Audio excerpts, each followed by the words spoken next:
मैं अभी रोहित के ख्यालों में इस कदर खोई हुई थी कि मुझे कोई भी होश हवास था ही नहीं। कुछ देर बाद अचानक कल्लू अंकल मेरे कमरे में आए। मैं उन्हें हैरान होकर देखने लगी। मैंने कहा, कल्लू अंकल, आप इस वक्त आइए, बैठिए ना। वो मेरी बगल में आकर बैठ गए। थोड़ी देर तक खामोश रहे। मैंने कहा, अंकल क्या बात है, आप इतने चुप चुप क्यों हो? वह बोले, काव्या, मैं तुम्हारे बारे में सब जानता हूँ। मैं पहले उन्हें थोड़ा हैरानी से देखने लगी।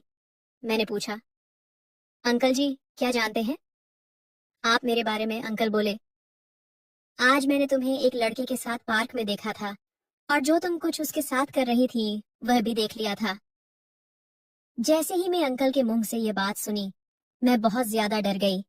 मैं अंकल से कहने लगी, अंकल जी, प्लीज आप ये बात पापा को मत बताइएगा, वरना वह मुझे जान से मार देंगे।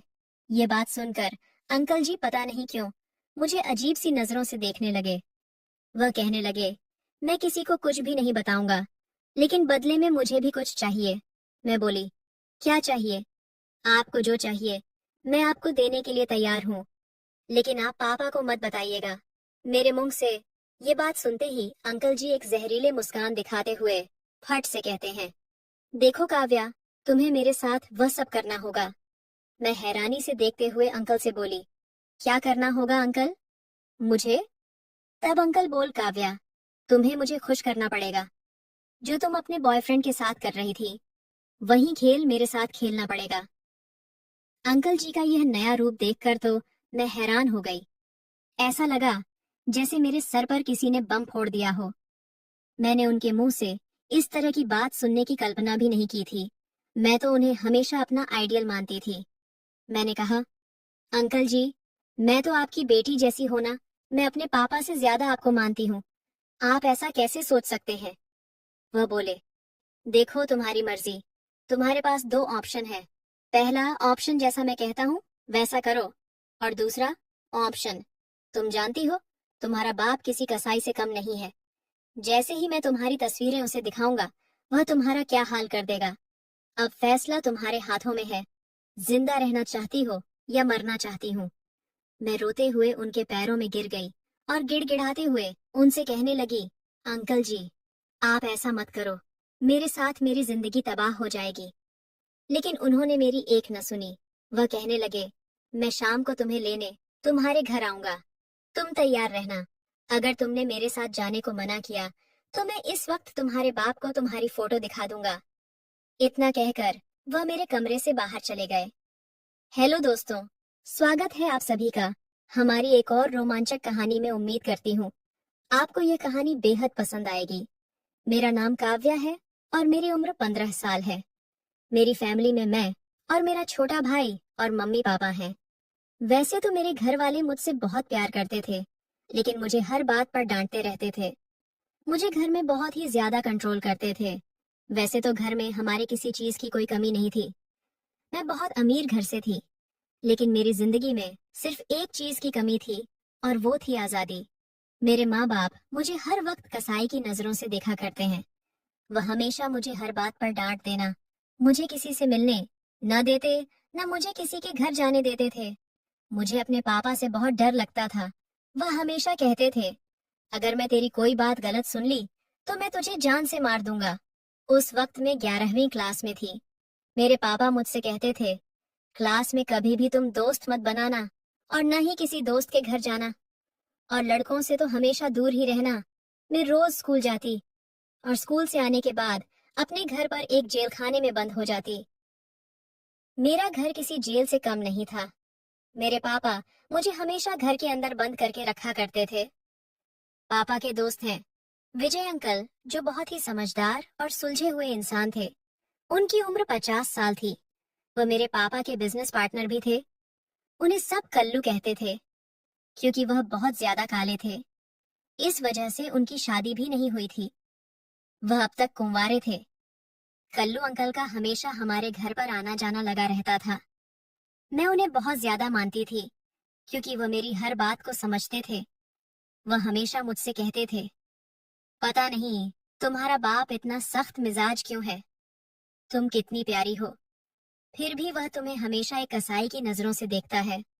तुम बेटी हो ना, इसीलिए वह तुमसे ज्यादा प्यार नहीं करता, तुम्हारे भाई से ज्यादा प्यार करता है।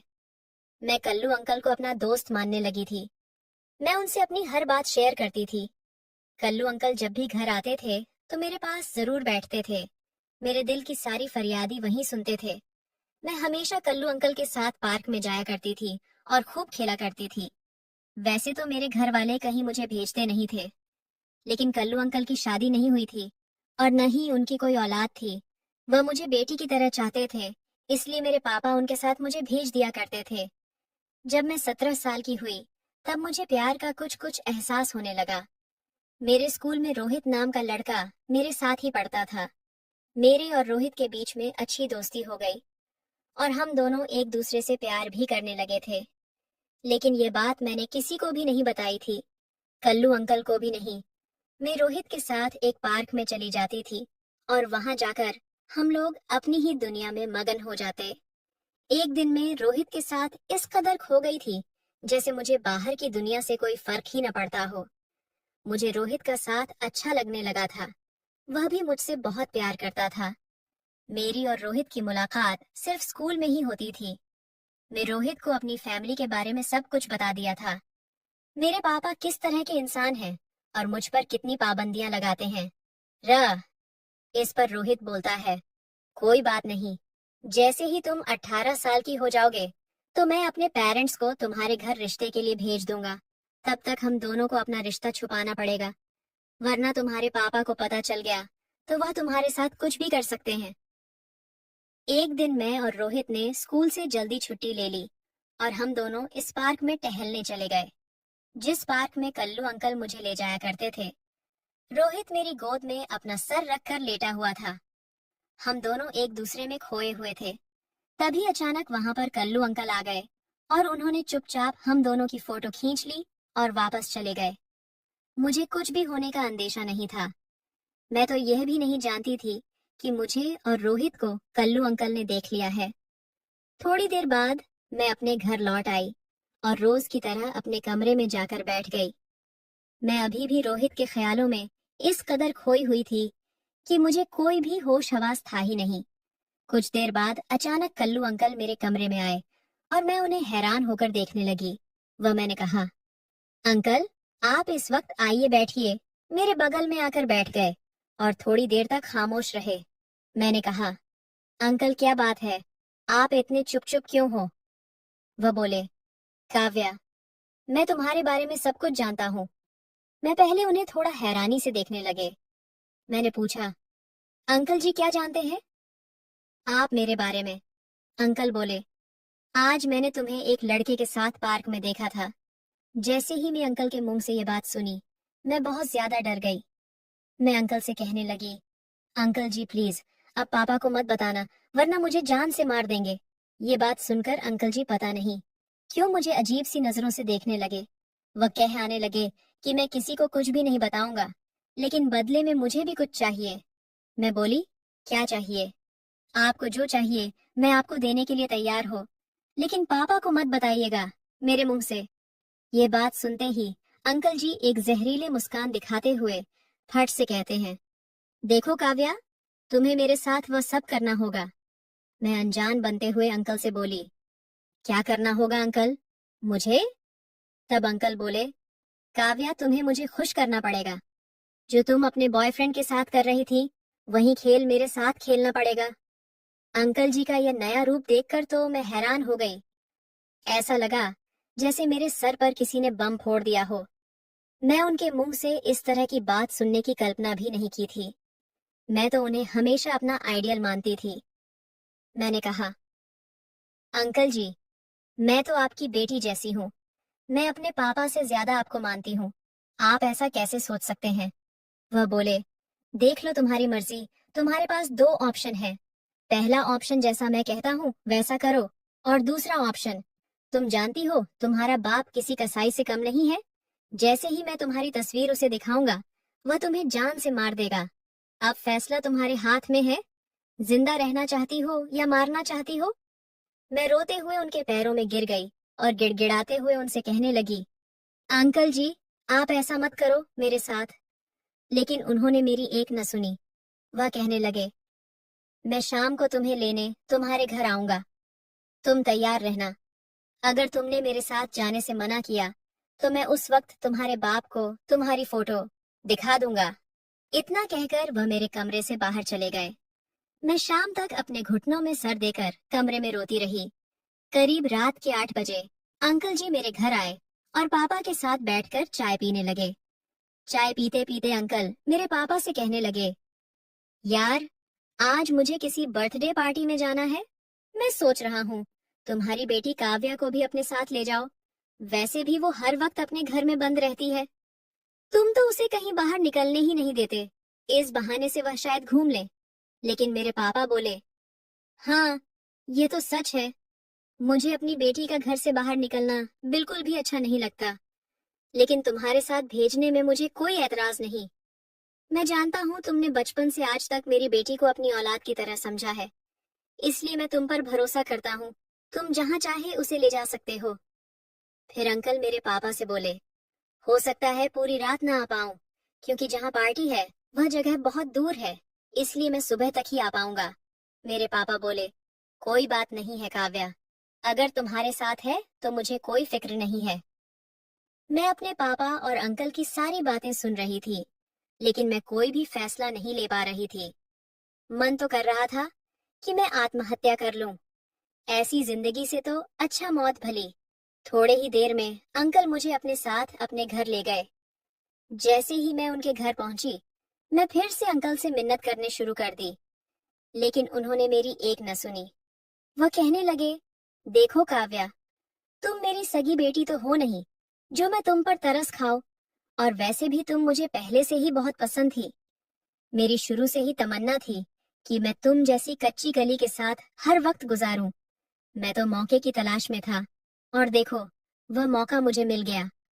वह भेड़िया पूरी रात मुझे नोचता रहा और मैं अपनी किस्मत को कोसते रही। सुबह होते ही उन्होंने मुझे घर छोड़ दिया और जाते हुए कहने लगे, काव्या, मुझे कभी ना मत कहना, वरना अंजाम तुम जानती हो। मैं जब भी तुम्हें बुलाऊंगा तुम्हें आना पड़ेगा। इतना कहकर वह मेरे घर से चले गए। मैं दौड़कर अपने कमरे में गई और घुटनों में अपना सर देकर रोने लगी। आज मुझे 2 दिन हो गए थे। मेरे हलक से पानी भी नहीं उतारा था और ना ही मैं कॉलेज गई थी। मेरी माँ कमरे में आई और मुझसे कहने लगी, क्या हुआ, तुम्हारी तबीयत खराब है? क्या तुम 2 दिन से कुछ खा भी नहीं रही हो और न ही अपने कॉलेज गई? क्या बात है? मैंने रोते हुए अपनी माँ से कहा, जाओ यहाँ से, मुझे अकेला छोड़ दो। वह मेरे ऐसे रवैये को देखकर हैरान हो गई और तुरंत बाहर चली गई। मैंने अपने मन में सोच लिया था कि ये बात मैं किसी को बताऊं या ना बताऊं, लेकिन रोहित को जरूर बताऊंगी। मैं उसे धोखे में नहीं रखूंगी। अगले दिन मैं कॉलेज गई तो रोहित मेरे पास आया और कहने लगा, क्या हुआ काव्या, तुम 2 दिन से कॉलेज क्यों नहीं आ रही थी और इतनी चुप चुप क्यों हो? मैं उसे गले लगाकर रोने लगी। वह मुझे चुप करवाने की कोशिश करने लगा। आखिर बात क्या बात है? तुम इतने परेशान क्यों हो? मुझे कुछ तो बताओ। मैंने कहा, रोहित, अब मैं तुम्हारे लायक नहीं हूँ, भूल जाओ मुझे। वह बोला, ये बहकी बहकी बातें क्यों कर रही हो? तुम्हारे साथ ऐसा क्या हुआ है जो तुम मेरे लायक नहीं रही? मैंने उसे बैठकर सब कुछ बता दिया, जो जो अंकल ने मेरे साथ किया। जैसे उसने वह बात सुनी, उसका खून खौल उठा। वह गुस्से में मेरे हाथों को खींचता हुआ पुलिस स्टेशन लेकर गया और वहां जाकर उसने सारी बात पुलिस वालों को बता दी। पुलिस वालों ने अंकल को गिरफ्तार कर लिया। ये बात मेरे पापा को भी पता चल गई। मुझे लगा मेरे पापा मुझे जिंदा नहीं छोड़ेंगे, लेकिन ऐसा कुछ भी नहीं था। मेरे पास पापा आए, हाथ जोड़कर माफी मांगने लगे और कहने लगे, मैं तुम्हारा गुनहगार हूँ। मैं उस शैतान के हाथों में तुम्हारा हाथ दिया था।